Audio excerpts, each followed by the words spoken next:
How can design reduce anxiety and promote sustainability? Everything is designed, which means that at some point it is new to the users.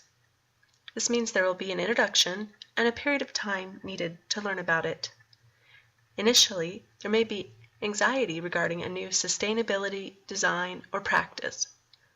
The user may feel negative emotions such as uncertainty, embarrassment, skepticism, worry, inadequacy, or doubt, which are tied to the user, but other negative emotions could be tied with the design, that the new idea or design is unfashionable, confusing, redundant, impractical, or unnecessary.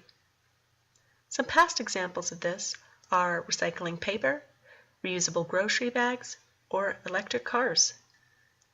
The key for designers in reducing negative emotions is to understand that the user's acceptance to new sustainability practices and designs proceeds in stages.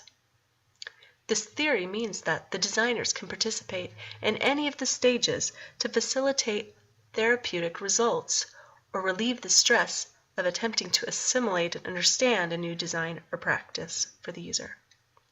For this particular theory, I've narrowed the stages to 4, being introduction, experimentation or exposure, popularity, and application or ownership. Introduction is when the idea is new and there's no knowledge of it at all. This may be the first time they've heard of it or see it in use. Designers can expose clients to new and more sustainable alternatives to what they are pursuing. Just knowing this information comes from a credible source can reduce stressors associated with a new technology. Experimentation or exposure is when the user has gained more knowledge through secondhand means, perhaps through media or word of mouth. The experimentation may be what they have heard in reviews or witnessed attempted.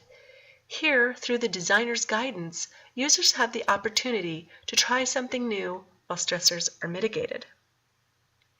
Popularity is the stage at which there is a vast amount of common knowledge for a particular sustainable practice or design.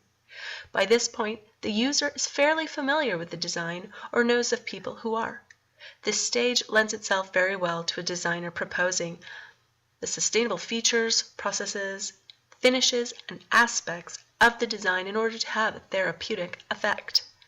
The implementation of such a design or practice may lead directly to the last stage, which is application and ownership.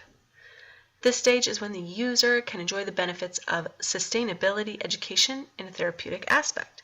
As they practice sustainability through their design or process, they may feel the opposite of anxiety-based emotions with its regard. They may have feelings of pride, competency, self-reliance, satisfaction, security, or peace. This is the culmination of an education about what once was a foreign sustainable idea.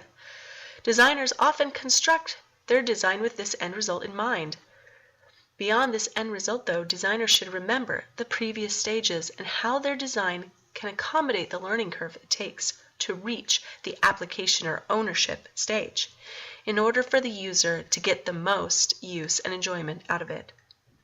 These steps can be plugged into any other new technology dealing with sustainability that at first makes us uneasy.